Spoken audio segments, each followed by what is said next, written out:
Bonjour à tous, je m'appelle Christian Lamotte, chroniqueur de l'Underground, et je vais vous amener dans un monde qui est totalement en métamorphose, celui de la scène locale.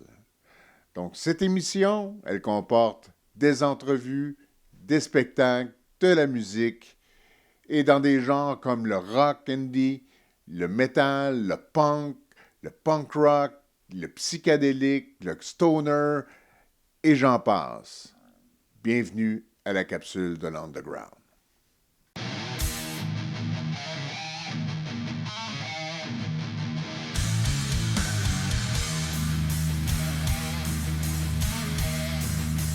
La capsule de l'Underground.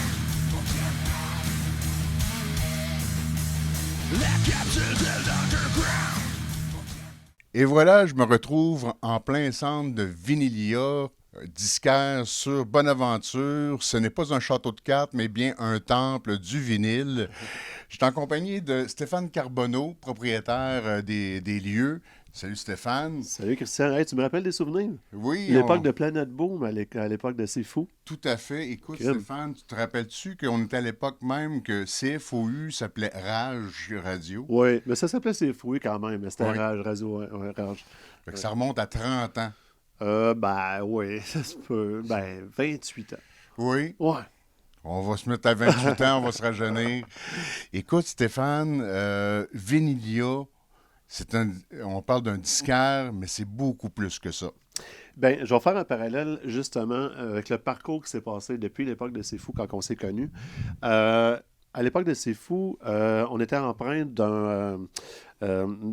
d'une mission sociale en étant une radio communautaire et puis fallait comme donner la place aux organismes communautaires qu'ils puissent se faire entendre en tant que tels. Et puis par la suite, dans mon parcours, j'ai travaillé pour différents organismes communautaires. Et ça fait en sorte que j'ai été sensibilisé à la partie qui concerne le financement des organismes communautaires. Puis j'ai été contraint à voir que le processus, des fois, était assez difficile pour aller chercher 100% du financement. Et puis ça m'a donné quelques idées. Donc, entre-temps, j'ai démarré une compagnie de sonorisation, je gagne ma vie comme sonorisateur, mais j'avais en parallèle de démarrer une boutique de disques vinyles qui aurait une mission sociale. OK. Et puis là, on a commencé, on l'a mis en place dans le mois de mai cet été. Ça a été long pour mettre ça en place, mais c'était un peu complexe à imaginer là, pour que ça tienne la route. Parce que notre mission sociale, c'est de verser 50% des profits des organismes communautaires. De la manière que ça se fait, c'est qu'on a mis en place une plateforme et sur la plateforme, toutes les personnes peuvent créer leur boutique en ligne, choisir leur organisme, et puis à partir de ce moment-là, tous les albums qui sont entrés par le programme informatique là, de la plateforme, bien 50% des profits transactionnels vont à les organismes. Quand je dis transactionnel, c'est que la plateforme charge 10% pour faire le transactionnel, comme un Discog ou un eBay en ligne. Et puis, étant donné que nous, on a fait une manifestation physique de la plateforme, c'est-à-dire une boutique réelle, ben on l'a fait ici au 173 Bonaventure à Trois-Rivières, juste en haut du Zénob. Comme ça, on est en connexion avec les artistes qui viennent faire leur tour. On est en connexion avec le monde artistique, toute l'ébullition là, de la création musicale et tout. Donc, ça contribue à une belle effervescence. Oui. Ouais. Tu sais, moi, je suis un peu là, et surtout là, pour parler de l'underground et aussi de la relève. Ouais. Quel est ton apport, justement, là-dessus? Bien, c'est évident qu'ici, on laisse une grande place aux artistes de la relève. On les invite à venir faire leur tour en magasin, laisser leur album, leur merch pour qu'on puisse aider nous aussi à pouvoir promouvoir les artistes en question. Donc, je te dirais que presque systématiquement, quand les artistes passent ici, ben, on se rencontre puis on met un plan en place. Là. C'est super, ça. C'est le fun, moi. Oui. Y a-tu des artistes particulièrement, tu voudrais me parler que c'était toute une découverte? Ah, il y en a plusieurs, là, mais il y a Milan Kou que j'ai vraiment tes Oui. nuances. Ouais, ça, j'ai été vraiment très, très, très, très surpris par eux. Mais il y en a plusieurs, là. Regarde, on en a constamment qui passent, là. Omnivide, là. Exact. On prononce tout ça Omnivide ou Omnivide? En fait, pour avoir parlé à Samuel et Ouais. d'avoir été en tournée avec eux cet été Ouais. dans les Maritimes, on peut en prononcer les deux. Ah, OK, Tu d'accord. vois, moi, je le J'étais curieux. prononçais en latin, je disais omnividé à l'époque. Ah oui. Oh, OK, c'est bien. C'est ça, ça donne notre âge et moi, c'est ma première année au séminaire, c'est Ah en oui. étymologie. Ah, d'accord. Donc, c'est J'ai un été peu faire un tour au séminaire la semaine passée parce qu'il y a quelqu'un qui nous a laissé un lot de vinyle, un énorme, donc dans la musique classique, là, plus Oui. précisément, mais c'est ça. On a été faire un tour au séminaire la semaine passée, Non, parlant c'est- séminaire. Ben oui, c'est ça. J'en ai d'ailleurs, moi aussi, des classiques d'anciens frères de là. Ah oui, OK. Vinilia, il va y avoir un processus, des petites choses qui vont se faire de plus en plus. Est-ce que tu peux me parler de 2026 pour Vinilia? Ben, c'est clair qu'on veut faire une percée supplémentaire dans le monde communautaire, se faire connaître davantage à cause de notre mission. Parce que quand on en parle individuellement à chaque organisme, ben, la réaction est vraiment super belle. Tu sais. Le premier organisme avec lequel on a remis un montant, c'est le Havre. On a remis récemment un montant de 700 quelques dollars. Et puis le prochain, ça risque d'être le phare, là, parce que sur notre site web, on inscrit les organismes dans lesquels les personnes veulent effectuer des dons. Pour l'instant, le travail qui a été fait, c'était juste du bouche à oreille. Mais là, il y a une opération qui va être mise en place pour vraiment atteindre un maximum de groupes communautaires, savoir qu'on existe et de voir de quelle façon on peut s'entraider dans nos missions sociales. Tu sais. Fait que ça, c'est un premier gros geste qu'il faut faire, qu'il faut mettre en place dans les 2-3 prochains mois. On est en train de le faire, en fait. C'est juste que là, il y a une bonne percée. Mais il y a beaucoup d'autres activités connexes. Il y en a une que je vais quand même te nommer, là, c'est la mise en place d'un label. Donc, OK. on va commencer à, nous aussi, imprimer des disques sous l'étiquette Vinilia. Et le premier album, il risque d'être une réimpression en vinyle d'un album qui n'existait pas en vinyle, d'un groupe culte québécois dans le rock progressif, mais je ne peux pas le nommer pour l'instant. Mais c'est un album magistral, là. Dans le prog québécois. OK. Ouais. En tout cas, il y en a plusieurs qui me viennent en tête, mais Uh-huh. j'ai hâte de voir ça. D'accord. Ça veut dire que justement, les jeunes de la relève, puis ceux qui n'ont pas de label, tout ça, vont pouvoir venir ici puis se dire, ben, j'aimerais ça en Il disquer. y a possibilité, là, c'est clair là-dessus. C'est vraiment intéressant. Ouais. Il y en a, mais on a besoin d'encore plus. Puis, Ouais, ouais, ouais. c'est encore plus évident d'être en haut du Zénum en Ouais. plus pour. Surtout qu'il y a du matériel vraiment brillant qui sort, puis des fois, il est juste en format numérique, alors qu'il mériterait un support physique. Tu sais. Exact. Ouais. Moi, c'est la seule chose qui me reste maintenant chez nous, c'est du vinyle. Ouais, c'est ça. D'ailleurs, peut-être en finissant, Stéphane, j'aimerais peut-être regarder avec toi. Ça me tente de revenir ici puis qu'on se parle justement des vinyles de l'underground. Ouais. Tu sais, chroniqueur de vinyle de l'underground, est-ce que OK. c'est un bon titre pour toi, ça? Ça me va. Oui. Ouais, Ben, on peut parsemer ça avec des classiques incontournables aussi. On peut Oui. s'amuser à ce niveau-là. Fait que, Parfait. Ben écoute, on va se laisser là-dessus, puis on va revenir avec Stéphane, justement, sur la musique du coin et de la relève et de l'underground. bien sûr, mon cher. La capsule de l'underground. Et maintenant, on est rendu à l'entrevue avec Fred Dubois de Outlying. Donc, bonsoir Fred. Salut. Donc, comment on se sent le lendemain d'un lancement d'album? Ah, ça a bien été quand même. C'était intime comme on le voulait, dans un petit bar, puis on a eu pas mal. Les gens ont eu bien du fun, je pense. Il y a eu plusieurs visages de formation, de personnes qui sont dans des formations du métal, de l'underground qui étaient là hier. Oui, C'est ce qui quand était même. très intéressant. Oui, Un bon support. oui. Donc, Fred, ça fait... Écoute, Framework from Repression, c'était 2016. Oui. Et là, 10 ans plus tard, à peu près, Ouais, presque 10 ans. on revient avec un nouvel album, Oblivici, c'est ça? Oui. Donc, qui veut dire... Oblivici, ça veut dire oublier en latin, en vieux latin. OK. Est-ce qu'il y avait une raison par rapport à ce titre-là? Ah, ben, la plupart de tout ce qu'on a fait comme album, c'était toujours une sorte de titre à plusieurs mots, si on veut. Puis c'était des titres en anglais. Mhm. Et en fait, le premier album, Scars of Daylight, la première idée était de l'appeler Oblivious. Il y avait plusieurs pièces qui étaient comme qui parlaient de l'oubli, qui parlaient d'échappatoire, de trucs comme ça. Donc, il y a ça aussi pas mal dans le dernier album. Donc, en plus de ça, on a décidé d'y aller avec un titre en latin, ce qui ferait différent un peu du reste. Puis c'est juste un mot en plus, donc ça faisait. Parce que des fois, c'est ça qui arrive après plusieurs albums. On commence à voir qu'est-ce qu'on fait qui se répète un peu si on veut, puis qu'est-ce qu'on pourrait faire de différent qui va distinguer ça des autres avant. Donc c'est un peu pour ça, pas mal. Ouais. 10 ans, il y a sûrement une histoire derrière ça. Pourquoi ça a pris un certain laps de temps là, à mûrir cet album-là. Et peut-être nous expliquer, là, parce que habituellement, quand il y a un gros laps de temps, il y a une histoire qui se cache derrière ça. Ouais, ben il y a plusieurs affaires en fait là. C'est notre batteur est français avec le COVID, puis tout ça, il y a plusieurs problèmes avec l'immigration, tout ça. Donc il y a eu ça qui rentrait en ligne de compte là-dedans, et puis des conflits. Et on a changé de bassiste éventuellement aussi. Puis l'affaire qui arrive aussi avec des albums aujourd'hui, c'est ça qui arrive, c'est que des fois on se demande si avec le streaming, on se demande si ça vaut vraiment la peine de faire des albums. Aujourd'hui, ils font juste des singles, des trucs de même. Ils sortent des EP, puis ils mettent ça en streaming. Donc, il y a ça aussi, on se demande si des fois ça vaut la peine. Mais dans le milieu underground, je pense que les albums, comme on peut voir ici, il y a du monde qui sont encore fans des albums, qui aiment s'écouter un album du début jusqu'à la fin.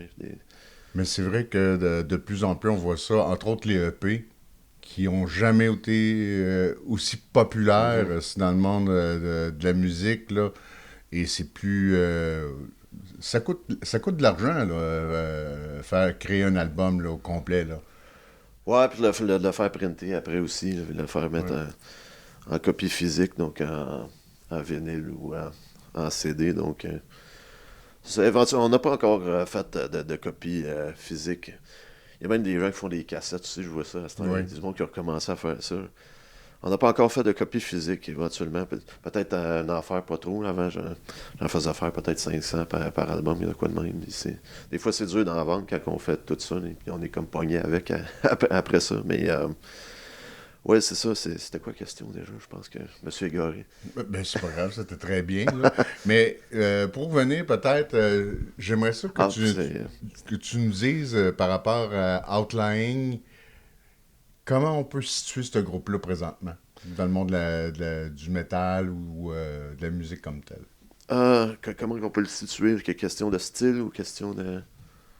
Style, écriture, vas-y comme tu veux. On est souvent catégorisé comme death metal mélodique, un peu dans le style scandinave. Donc, ouais, c'est souvent ça. On a plusieurs autres. Ce qui est le fun avec notre nouveau bassiste, c'est quand même aussi un gars comme moi, ou bien comme toi aussi, là, qui écoute gros des affaires, qui écoute plusieurs styles différents qui vont pas. Parce que c'est ça, souvent dans les concerts, on va voir un spectacle de black metal, un spectacle de hardcore, puis là, tu vas avoir complètement un autre crowd dans les deux. Un spectacle de rock, là, tu vas encore avoir complètement d'autres mondes. Puis une fois de temps en temps, tu as du monde qui. Ben, comme toi, entre autres, qui vont être dans des affaires qui sont quand même. Qui ont une ouverture un peu, si on veut, là, qui écoutent plusieurs types de musique. Donc, c'est ça, ça permet un peu, dans notre musique, d'avoir quand même plusieurs influences, même si on nous catégorise plus souvent qu'autre chose, comme genre de death metal scandinave, suédois, si on veut. Ouais. C'est pas mal de même qu'on nous catégorise d'habitude. D'accord.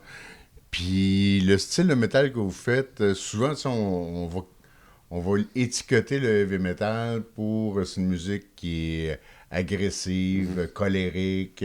Oui, il y en a de la colère dans certaines de vos chansons, mais il y a beaucoup de nuances aussi là, d'introspection. On pourrait dire ça. Oui. Bon, trop, ça dépend beaucoup de la pièce. C'est ça qui arrive aussi. On essaie quand même, comme je dis, on est souvent catégorisé de death metal mélodique, mais on a quand même, des fois, il peut y avoir de quoi. Tout dépendant aussi, on essaie toujours de faire des paroles qui vont quand même marcher avec l'ambiance de la musique, puis tout, et non juste comme faire une pièce instrumentale, puis mettre un peu des paroles dessus, un peu au hasard, juste parce que ça a besoin des paroles. Donc, Oui, c'est ça, des fois, dépendant, si les paroles sont plus colériques, il va y avoir une musique qui va aller dans ce sens-là aussi.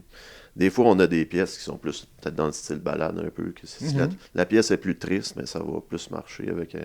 si les paroles veulent... Donc, on a le droit de faire du heavy metal puis d'être triste. Oui, ou bien d'autres feelings de même qui peuvent être anxieux un peu, des affaires un peu plus creepy, des affaires peut-être un peu plus paranoïaques comme vibe. Des fois, tu vas aller chercher peut-être de quoi de plus dissonant musicalement, que ça va peut-être plus marcher avec ce genre de feeling-là. Oui, entre autres, évidemment, le métal, c'est bon pour exprimer l'agressivité, la colère, des choses comme ça. Mais oui, il y a quand même... avec le métal, on peut aller chercher large, je pense, comme ambiance ou bien comme... qu'est-ce qu'on peut exprimer avec ça, si on veut. Ouais. Dans le black mélodique, on va souvent aller chercher des côtés sombres. Ouais, des fois, des dépressifs un peu. Là. Oui. Mais la première chanson de l'album, The Raven is Gone, ça commence pas en dépression. Ça y va Non, pas vraiment. Ouais, dans le c'est ça. prélat dès le début. Là, pourquoi avoir commencé avec, justement, dans le style, on voit souvent plus un début d'ambiance et tout ça. Ouais, et là, ouais. on y va, ça frappe Ouais, dur ouais. dès le début. C'est ça qu'on a fait ces 2 autres albums. Là. Ça partit avec un intro. Puis là, moi, je me suis dit, là, on va faire de quoi différent. On partira pas avec un ambiance, puis un intro, puis là, whoop, éventuellement, la pièce à part. Là, cette fois-là, on va partir ça, paf, merci, bonsoir. Puis Oui. ça va faire changement aussi. Ça va être le fun de même, ça va faire changement des 2 autres. Et ça partait bien le spectacle, justement, là. On rentrait directement dans... Ouais, c'est ça. On a fait une intro juste pour les concerts qu'on a fait la première fois hier. Donc, puis ouais, ça, on a parti après. On va vous mettre un extrait, justement, de Raven is Gone, la première chanson, qui est sortie il y a cela quelques semaines, là. Et on va vous mettre aussi des images du spectacle. Donc, quelques secondes et on vous revient.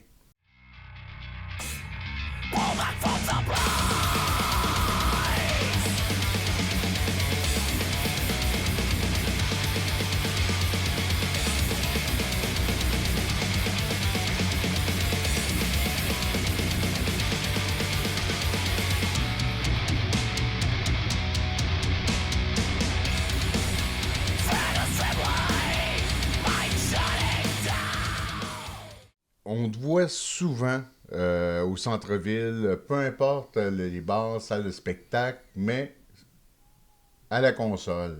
Mhm. Tu es un gars de son, tu travailles là-dessus. Est-ce que ça fait de toi de quelqu'un de plus exigeant pour ta propre musique? Ah, ben, en quelque sorte un peu, ouais, mais c'est quoi qui est quand même dur, hein, parce que des fois, plus exigeant, des fois, sur des affaires que tu te rends pas compte que c'est peut-être pas nécessaire de mettre autant d'emphase, puis des fois, il y a certaines affaires qui devraient avoir plus d'emphase, mais que j'en mettrais pas assez, qui serait différent peut-être si j'engagerais quelqu'un pour faire la job, pour faire le son, plutôt que je le fasse moi-même pour mes propres... C'est sûr que ça coûte pas cher quand c'est moi qui le fais moi-même. C'est clair. Mais c'est sûr, c'est vraiment dur de travailler sur ses propres choses tout le temps parce qu'avoir une oreille externe, ça peut vraiment aider. Là. C'est sûr, je peux demander l'avis de mes coéquipiers, des gars dans mon band. Puis ils ont eu quand même quelques inputs par rapport à la production. Mais non, c'est vraiment... C'est difficile comme d'être... Parce que quand on enregistre des gens, ou même des fois en concert, on peut jouer le rôle de coach un petit peu des fois. Mhm. C'est dur un peu de se coacher soi-même, si on veut, Exact. d'être objectif toujours avec ses propres performances, puis de garder une oreille fraîche à quelque chose qu'on a composé du début jusqu'à la fin. C'est vraiment dur. Exigeant un peu des fois, c'est choisir sur quoi qu'il faut d'être exigeant, puis mettre le focus où ce qu'il faudrait être, des fois, de gager ça. C'est ça qui est dur vraiment en se produisant soi-même. Soi-même, exact. 2 pièces sont sur l'album m'ont intéressé plus que d'autres. On a chacun nos préférés. Là. La première, Pitch Black Serum. J'aimerais que tu m'en parles, cette chanson-là. Ouais, ça a été notre deuxième single, Pitch Black Serum. Ouais, Pitch Black Serum, c'est comme comme on dit, le nom dit, c'est comme un genre de sérum noir, mais c'est quelque chose qui est figuré, qui est métaphorique, si on Oui. veut, là. Qui est par rapport à comment aujourd'hui on peut s'isoler avec Netflix et les jeux vidéo, puis toutes sortes de choses comme ça. Donc, à un moment donné, c'est comme les médias sociaux, ça, on peut s'imprégner plutôt d'un certain négativisme, en quelque sorte, puis s'isoler là-dedans.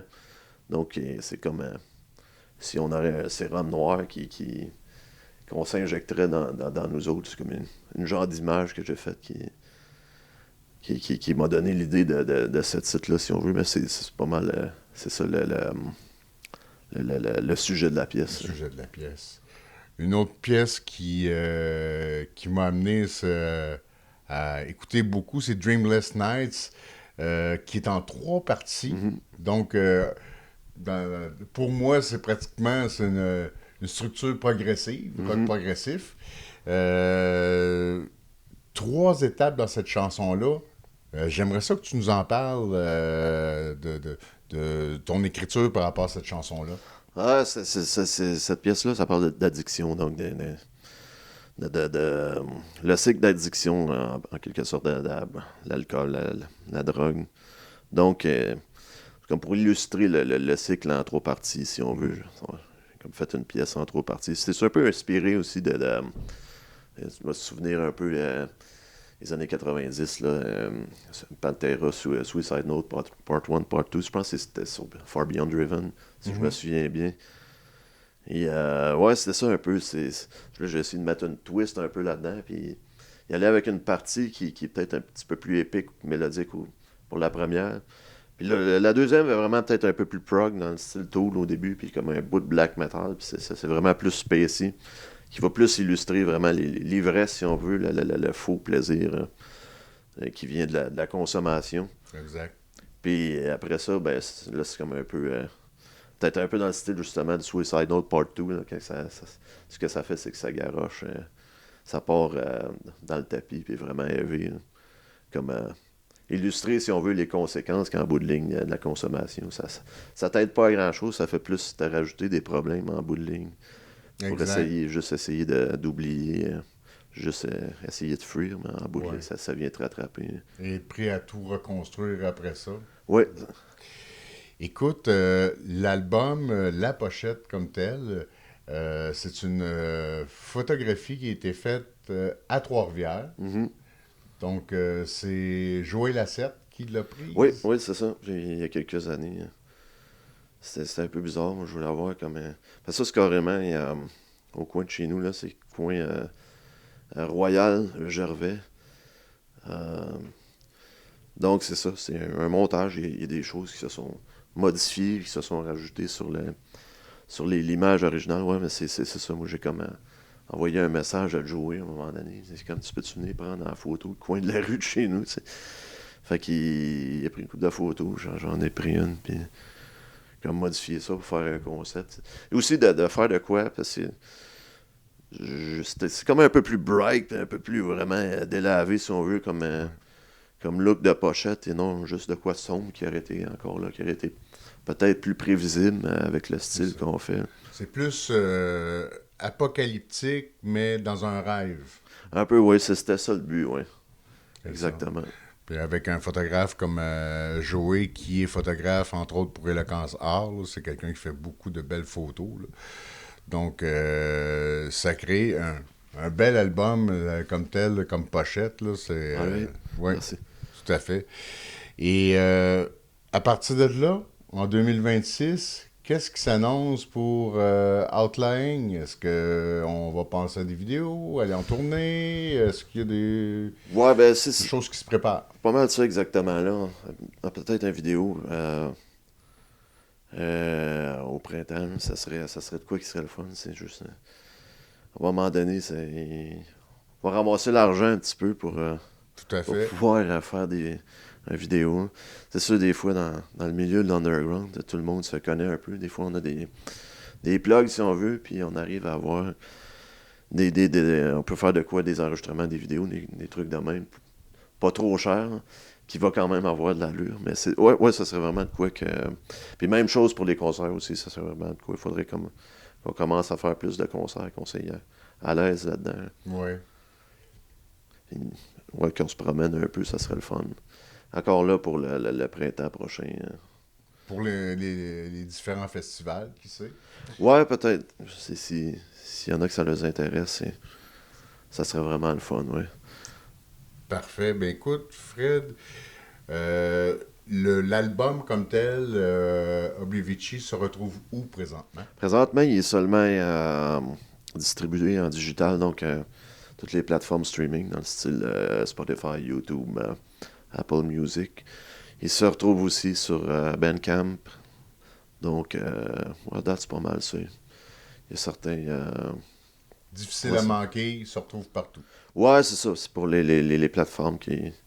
Les gens servent. Éventuellement, ça serait pas pire d'avoir un physique. Malheureusement, on n'a pas de copie physique présentement. Mais, donc, c'est seulement sur on est digital. en 2026, on est capable de s'en passer du physique, ça c'est clair. Il n'y a aucune raison pourquoi vous ne pouvez pas écouter du Outlying chez vous. Donc, je te remercie, Fred, pour ton temps. Dans le fond, si on va écouter du Outlying, puis je l'ai d'ailleurs acheté ce matin. Ah Donc, oui, ok. pour le réécouter en boucle. Et c'était tout pour la première capsule de l'Underground. Et on se laisse avec un extrait de Lancaster Dam Buster qui a servi à l'intro de mon émission. Donc, à bientôt. On se revoit.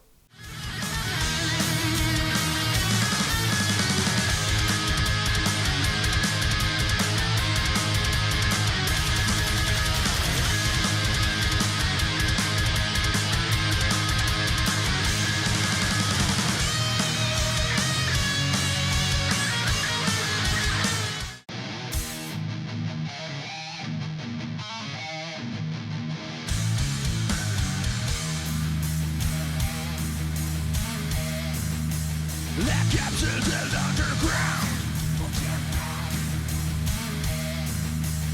La capsule de l'underground. La capsule de